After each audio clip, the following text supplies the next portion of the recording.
Well, folks, I said Triple H needed more time to cook, and by God almighty is that pot bubbling right about now. That press conference for WrestleMania was insane! And dare I say, it felt a little more real and authentic than most UFC press conferences. That was on fire! Now, I do think I need to address the fact that Roman Reigns, the tribal chief, kind of takes a back seat and turns into a bit of an NPC whenever the high chief, Dwayne Johnson, comes to town. Roman sure was talking a big game when it was just him and Seth on stage, but bam, whenever Dwayne's music hits and he walks out, he turns into, dare I say, Solo Sikoa.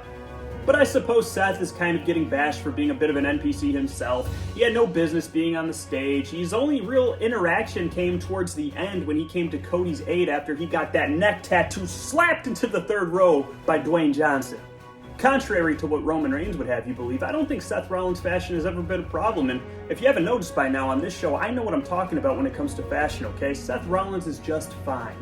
But I think the fact that he was included in that scuffle between Reigns, Dwayne, Cody at the end there says a lot, and I think we may be heading into like a tag team situation going on. Probably not at Mania, but maybe at Perth and Elimination Chamber. Are you guys on the same page here, or am I just kind of reaching here? At the end of the day, I'm excited, and it feels good to be excited for WrestleMania. The Rock, of course, I can't believe I doubted him. I am such a fool. The business is literally in this man's blood. Of course he was going to do the right thing. Of course he was. But what I do have a problem with is people saying that this was the plan all along. You'll never convince me that the plan was to work everybody into a frenzy over Cody and try to get a WrestleMania 2.0. I think that they had no choice but to pivot, and The Rock, being the smart businessman and the company man that he is, had a good knack for changing and switching. And with Triple H, I think they were both in talks and cahoots for this behind the scenes, and I think they made the pivot happen. I don't think he would have had that under the old guard, so I think we should be grateful and appreciative.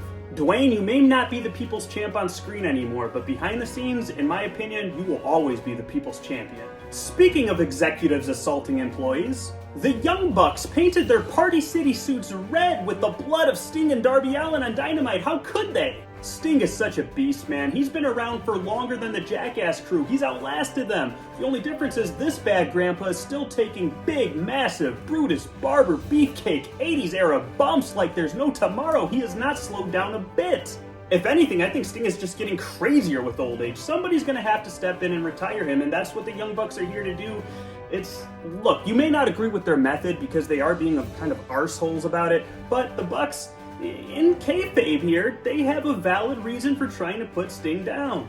Don't be surprised when you get that classic WrestleMania HBK to Ric Flair, I'm sorry, I love you super kick from Matt or Nick, probably a combination of the two, and we see Sting finally go down in a blaze of glory.